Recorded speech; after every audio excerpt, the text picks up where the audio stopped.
Daniela ya. Bueno, buenos días, compañeros. A nuestro equipo le correspondió los mitos y leyendas de Antioquia. Está conformado por Idis Gaibao, Luisa Ceballos, Jairo Acevedo y mi persona, Daniela Grisales.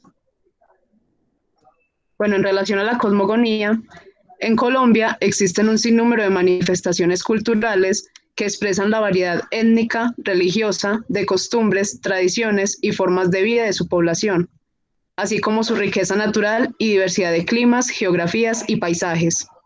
Cada departamento tiene su propia mitología. Antioquia es uno de los departamentos de Colombia. Está localizado en la zona noroccidental del país. Su capital es Medellín, segunda ciudad en población y economía de la nación. Limita al norte con el Mar Caribe y con los departamentos de Córdoba y Sucre, al occidente con el departamento del Chocó, al oriente con los departamentos de Bolívar, Santander y Boyacá, y al sur con los departamentos de Caldas y Risaralda. Antioquia es una de las entidades territoriales más antiguas de Colombia, puesto que fue conformada en 1576. Se encuentra dividida en 126 municipios. Se destaca por tener una amplia tradición mítica. Existen mitos dejados por los españoles, otros introducidos por los esclavos africanos, y mitos típicamente regionales. Así, la Madre Monte es un mito nacional, pero en Antioquia tiene sus características particulares. Algunos mitos americanos que hemos adoptado como propios son la patasola, el moján, el gritón, el bracamonte, la madre del agua, la vaca de la laguna, la llorona y el animasola. Las principales influencias en la creación de mitos y leyendas antioqueñas son de España, como el principal precursor con la llegada del cristianismo y las creencias de las diversas tribus indígenas que ya habitaban en el territorio. Es por esto que varios mitos y leyendas se ven permeados tanto por la religión como por la naturaleza. Es una constante dualidad en torno al origen de la creación, abarcando más territorio y credibilidad actualmente el cristianismo.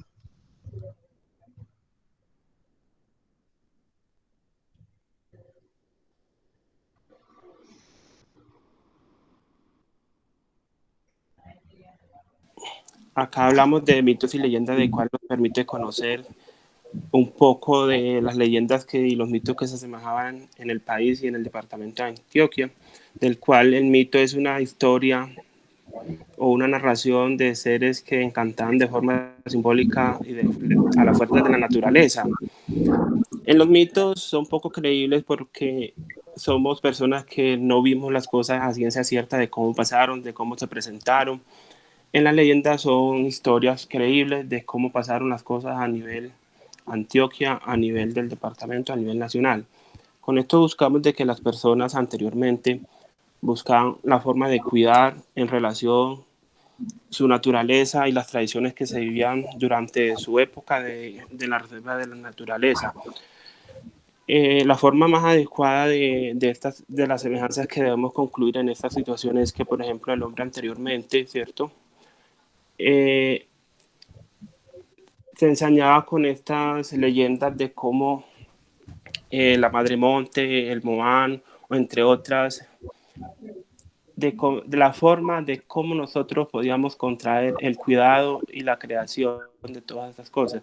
¿Qué depende de esto? De que nosotros a hoy ya tenemos otras fuerzas y otras alternativas del cuidado de la naturaleza. Anteriormente, para los niños les decíamos de que la llorona existía y con eso ya los calmamos o suplíamos la necesidad de que las cosas no se sobreactuaran. A hoy actuamos de otra manera en pleno siglo XXI, por lo que nosotros ya sabemos que existen autoridades, entre otras reglas del gobierno, del cual anteriormente en pleno siglo XXI nosotros no sabemos cuidar y desconocemos muchos de los cuidados que exige hoy la naturaleza, la fauna y la flora en nuestro país. Sí. Bueno, la mayoría de los mitos y leyendas de Antioquia han sido transmitidos por tradición oral. Algunos son la Madre Monte, que dicen que es una señora corpulenta, elegante, vestida de hojas frescas y musgo verde, mitad mujer y mitad monte, con un sombrero cubierto de hojas y plumas verdes que no permite ver su rostro. Algunos aseguran escuchar sus gritos y bramidos en noches oscuras y de tempestades peligrosas. Vive en sitios enmarañados, con árboles frondosos, alejada del ruido de la civilización y en los bosques cálidos con animales peligrosos. Los campesinos cuentan que cuando la madre monte se baña en las cabeceras de los ríos, estos se enturbian y se desbordan, causan inundaciones, borrascas fuertes que ocasionan daños espantosos. Castiga a los que invaden sus terrenos y pelean por linderos, a los desleales, a los perversos, a los esposos infieles y a los vagabundos. Maldice con plagas los ganados de los propietarios que usurpan terrenos ajenos o cortan los alambrados de los colindantes. A los que andan en malos pasos, les hace ver una montaña inasequible e impenetrable, o una moraña de juncos o de arbustos difíciles de pasar, borrándoles el camino y sintiendo un mareo del que no se despiertan sino hasta después de unas horas, convenciéndose de no haber sido más que una alucinación. Siempre está acompañada de animales y defiende la naturaleza de los seres humanos. Otro es el Mohán. Se le describe como un ser humanoide, muy corpulento, con una abundante, larga y descuidada cabellera con la que cubre gran parte de su cuerpo. Otras veces cuentan que es un ser musgoso, de ojos brillantes y uñas largas y afiladas. Según las leyendas, mora en cavernas cercanas a quebradas, ríos o lagunas. Se dice que el Mohán puede ser detectado en las noches cerca del río, por el brillo que produce su tabaco. Se roba a las mujeres cuando lavan la ropa en la quebrada o río sin la compañía de un hombre, para llevarlas a sus aposentos y comer su carne asada. Su cara tosca y de fiera expresión, sus frecuentes griteríos y risotadas, hacen del Mohán el terror de los que trabajan cerca de los ríos o en barcos como pescadores, bogas y lavanderas. En otras versiones se le describe como un duende o un hechicero que se roba a los niños desobedientes para comérselos. Una de las leyendas de Antioquia es la del Río de la Vieja. En busca del dorado, hacia el norte de Quito, el conquistador Sebastián de Belalcázar organizó 2 expediciones de reconocimiento. En su ruta, los conquistadores españoles tuvieron numerosos enfrentamientos con los indígenas indaguas, juvenenses, chisquíes, piaguas y otros. En sus incursiones, el capitán Miguel Muñoz siguió por la ribera oriental del río Cauca, hasta cuando llegaron a un río afluente en donde los españoles encontraron una vieja de más de 100 años, pero tan llena de oro fino que parecía que quería suplir con la hermosura de aquel metal lo que sus años le habían quitado. Tenía zarcillos, brazaletes, collares y una faja de oro batido delgada y flexible, que le ceñía alrededor de la cintura, cubriéndola hasta abajo del vientre. El capitán Miguel Muñoz le quitó a la vieja todo el peso que llevaba con las joyas de oro. Eran muchos dijes que sobre sí portaba la anciana, que pesados dieron 800 castellanos. De allí los españoles llamaron Río de la Vieja al bello río en cuya margen está situada la ciudad de Cartago. La abundancia de joyas hizo pensar a los españoles que la vieja indígena era sin duda una cacica de un lugar cercano.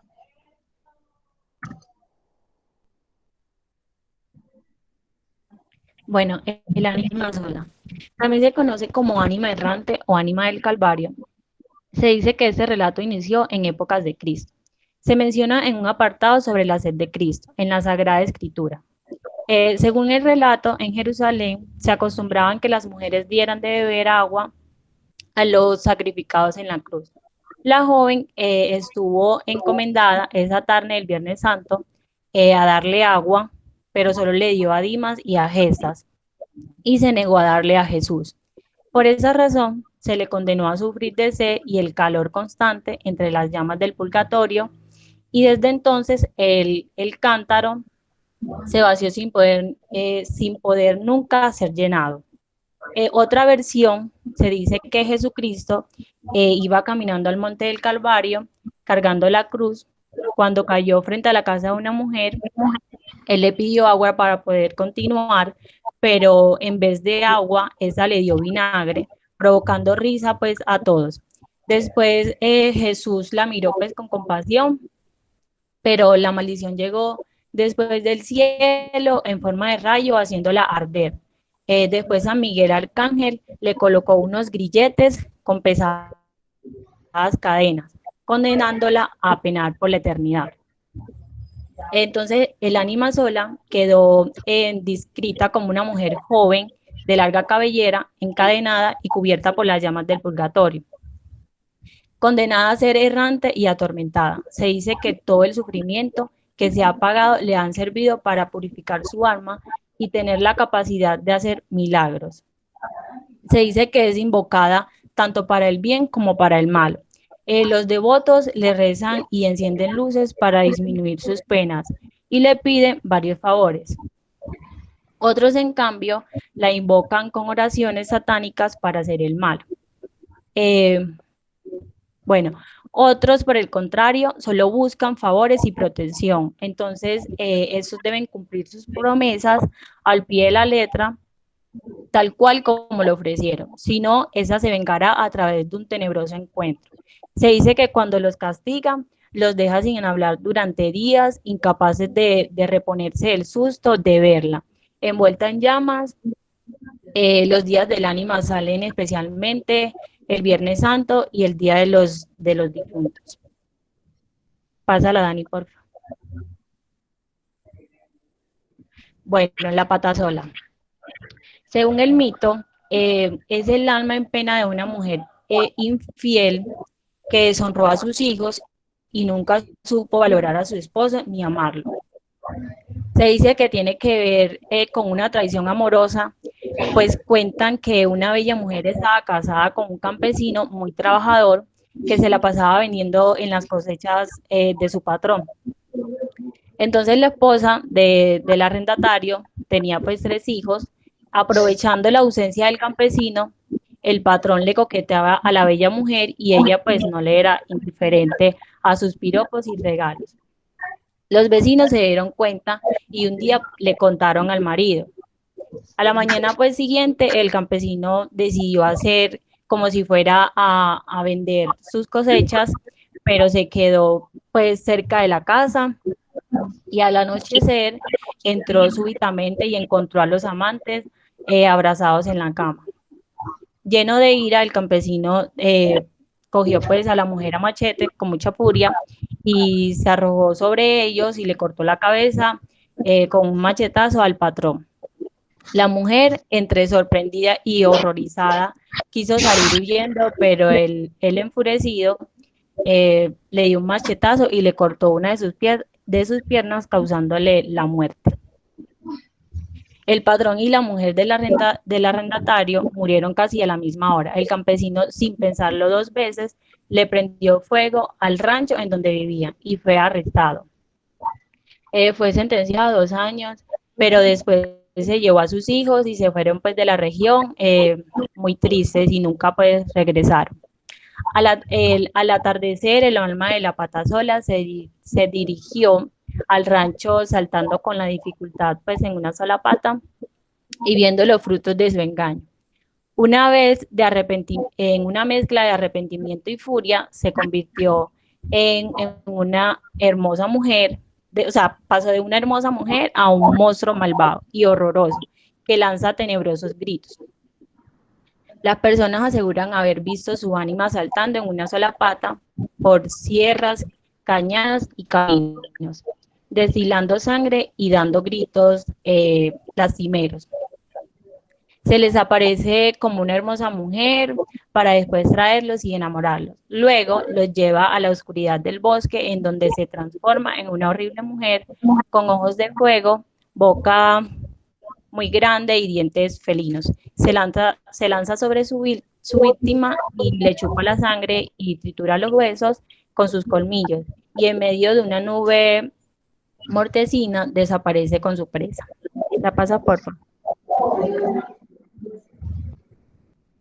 Bueno, el patetarro. En Antioquia es un mito, el más socorrido sobre las regiones mineras. Eso sobre el Bajo Cauca pues antioqueño, en los pueblos ribereños como Remedios, Segovia, Zaragoza, El Bagre, Caucasia y Michín. El patetarro se coloca como un muñón en la extremidad que le hace falta un tarro de guauda pedazo de guauda comprendido entre dos nudos del cañuto. Suele ser presentada en una horrible criatura, de rostro entre femenoide y bestial, cubierto con horrascas de desbordada cabellera, puntiagudos colmillos y deformes uñas.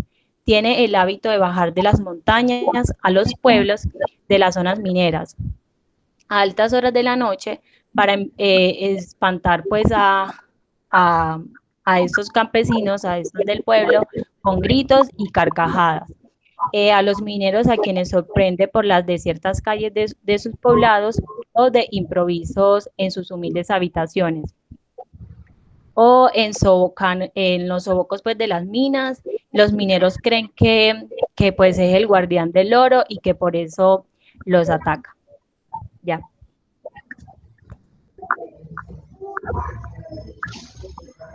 Bueno, yo les hablaré sobre dos mitos de animales y una leyenda. El primer mito se llama el berraco de Huaca, que es bastante popular en el municipio de Liconia y en el resto del país. Dice esta versión que a finales del siglo pasado, cuando se iniciaba la tecnificación de las salinas de Huaca, esta tierra era gran productora de maíz, y los cerdos que se criaban por todas partes se escapaban en estos lugares para disfrutar de la abundancia. En una de estas escapatorias de los cerdos, en específico, se extravió una gran vaca que era más de tiempo después de escuchar unos exagerados y estruendosos sonidos de cerdo que preocupaban a los moradores, quienes no alcanzaban a imaginar la causa de tan espantosos ruidos, y se repetían constantemente, noche tras noche, alrededor de la salida. Esto era tan increíble para ellos que comenzaron los rumores, y solo se decían espantados entre ellos, ahí viene el berraco de Huaca. E intentaban buscar algún motivo de tan curioso fenómeno, que originó los más ingenuos comentarios. Alguna vez, un grupo de personas saliendo de cacería encontraron que uno de los montes vivía el famoso cerdo extraviado, que había alcanzado un tamaño salvaje, tomando horrible aspecto de fiera. La bestia fue cazada a escopetazos y fue llevada al pueblo, y la gente emocionada gritaba, ahí viene el berraco de Huaca. A partir de esta fecha no volvieron a sentirse los espantosos gruñidos nocturnos y todo regresó a la normalidad. Con esta leyenda es que se levanta en noviembre del 2011 en el pequeño parque de Liconia un cerdo para exhibir la representación del berraco de Huaca, y es allí donde surge la leyenda y este nombre tan peculiar. El segundo mito es llamado la mula de tres patas, que tiene gran fama en regiones de Antioquia. Cuentan los habitantes que han visto después de la medianoche una mula que hace sonar sus herraduras en las calles. Cuentan los más ancianos que la mula es enorme, pesada y con una mirada macabra. Recorre senderos solitarios y oscuros y está iluminada únicamente por sus ojos de candela y por el fuego que sale de su hocico. Cuentan que lo más recomendable es que si alguien la ve, la deje pasar, pues se dice en los caminos que quienes han querido seguirla jamás regresan con vida. Entonces la gran pregunta, ¿por qué tiene solo tres patas? Nadie sabe con exactitud. Hay varios rumores sobre este asunto. Algunos afirman que hace mucho tiempo una persona llevaba una carga muy pesada para la capital, y al pasar por un lugar muy estrecho, la mula perdió el equilibrio y tiró toda la carga al final del abismo. Esta persona se enojó tanto que tomó a machetazos a la mula, amputándole una pata.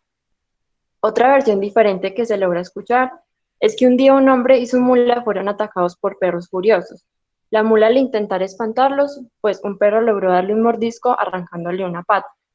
A pesar del incidente, la mula pudo espantar a los perros y se quedó velando el cuerpo de su amo muerto. Desde ese día vaga por los caminos buscando a su dueño. En lo que pueden coincidir estas versiones es que la mula es un alma en pena que recorre caminos al parecer en busca de algo. Bueno, y por último, la leyenda del Cerro Ingruma. Bueno, esta leyenda hace parte del pueblo de Río Sucio. Es un sitio que alberga muchos mitos y tradiciones antiguos que lo hacen parte de la historia y la cultura del pueblo. Tenemos en primer lugar que en el Cerro Ingruma es un monumento natural importante para nuestros antepasados, ya que en él realizaban sus rituales a los espíritus que consideraban como sus dioses, y ofrecían cosas como plantas, el aire, el sol y la luna. En el cerro se encuentra la llamada Piedra del Sacrificio y la Piedra del Sapo, semejante a una cueva que tiene varias entradas secretas. Subiendo al cerro se encuentra la Cueva de los Murciélagos, que es oscura y plena de simbolismos mágicos. Se afirma que alrededor del mediodía se siente allí una energía muy poderosa. Esto es producto del oro que se encuentra allí dejado por los indígenas. También se afirma que en este lugar habita un duende. Algunos afirman que habita en cuevas secretas y que si alguien se aventura por caminos desconocidos puede extraviarse fácilmente. Todo debido a la influencia del duende que esconde las cosas y a las personas. En segunda definición, el cerro tiene un significado religioso. Encontramos las 14 estaciones del Vía Crucis preciosamente dibujadas en urnas de cemento alrededor del cerro. Allí los fieles depositan tanto el 3 de mayo como el 14 de septiembre ofrendas como flores, cruces y entre otras para sus peticiones. Y bueno, estas serían algunas de las historias que cuentan sobre el cerro.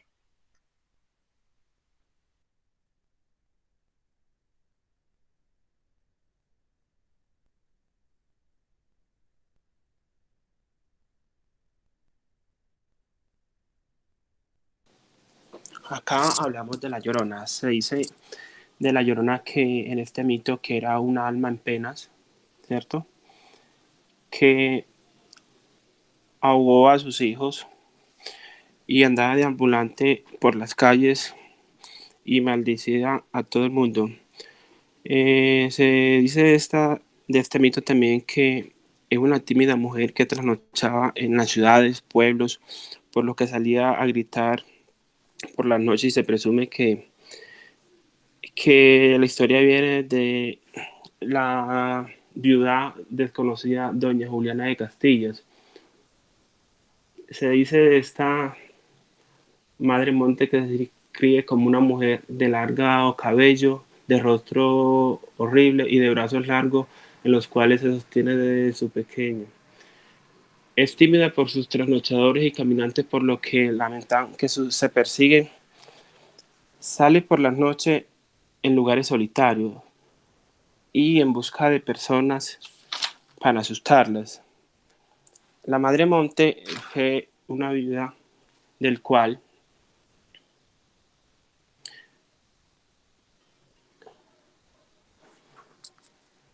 se sostiene que andaba deambulante, por lo que no se consideraba que era una mujer con actos reales al hogar a sus 3 hijos, del cual no se hallaba consciente. Esta alma siempre trasnochaba en noches oscuras, desahogada, por lo que en lugares solitarios nunca se halló sola, del cual se presume que fue algo que la llevó a cometer esa locura, del cual está arrepentida.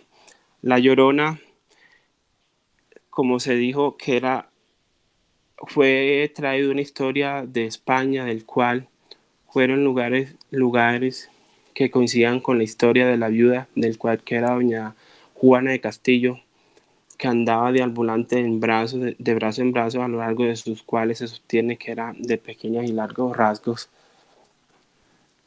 En la actualidad de hoy conocemos que la Llorona fueron leyendas propicias para asustar a la gente en ríos, caminos solitarios, del cual para que la gente no anduviera sola en largas carreteras, ríos, del cual la gente se quedara en sus casas, en sus madrigueras, para que así pudiéramos ver de cómo las actualidades, la leyenda continúa.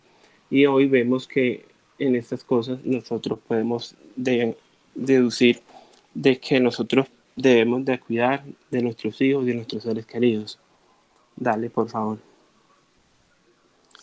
Que el cura sin cabeza, se dice, que es un alma en pena, que se trataba de un cura, de un sacerdote que mataron porque no se dejó robar la custodia de sus hostias consagradas, y luego que apareció en una sotana blanca que desprendía.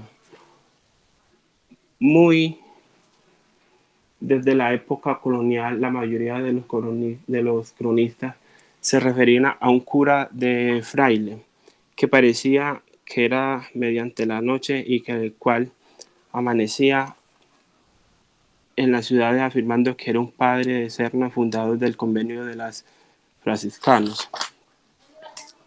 Se dice este horrible monstruo verde de boca ancha y dientes filosos que aspecto como de un reptil. Su aspecto era horrible.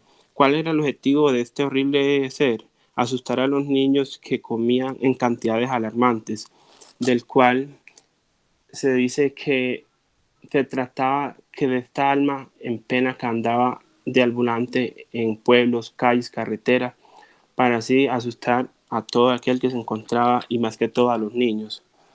Listo. En conclusión, deducimos que de estas leyendas y mitos de Antioquia podemos referirnos que nosotros debemos de cuidar de cada uno de nuestros seres, de cada una de nuestras familias. ¿Por qué? Porque es que anteriormente la forma de cómo se cuidaban todas estas cosas era de esta forma. De pronto los mitos y leyendas a nivel nacional o aquí en Antioquia se ven, pero ya son poco creíbles, como si dijéramos cuando existe un Dios. Nosotros, hay personas que se preguntan, Dios existe, pero no lo vemos. Jesucristo existe, pero sí lo alcanzamos a ver que fue crucificado, muerto, sepultado.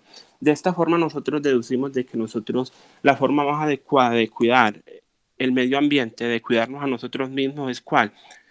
Creer en las cosas, ser cuidadosos en lo que hacemos. Hoy autoridades que nos prohíben ciertas cosas. Anteriormente nosotros veíamos de que nosotros, nuestras familias, el que necesitaba podía contactar con la otra persona o al vecino para que nos ayudáramos los unos a nosotros. A hoy, en este país y en el mundo entero, no sabemos cuidarnos, no sabemos protegernos, del cual sabemos de que nosotros debemos de creer en ciertas cosas y llevarlas hasta al último extremo, porque nosotros somos quien nos cuidamos y quien cuidamos del país. De esto acá acabamos toda la exposición, del cual espero que nos hayan comprendido. Sabemos que es una exposición de que abarca mucho conocimiento, de que somos personas de que conocemos los mitos y leyendas de Antioquia que se celebraban el 7 de diciembre aquí en Medellín, más que todo en Medellín, porque en los pueblos alrededor del departamento de Antioquia no se ve. Muy tradicionalmente se ve el Día de la Antioqueñidad, del cual nosotros somos personas de que conocemos de la cultura antioqueña y sabemos para dónde quiere ir y qué necesita. Sabemos que Antioquia es un país que es el segundo más importante en estos momentos, que su cultura, que su tradición son muy concretas a la realidad. Conocemos que el departamento es a nivel nacional, que se destaca por su educación, por su enfoque de ingenios, del cual con esto concluimos y espero que les haya gustado y comprendan todo lo que les dijimos. Muchas gracias.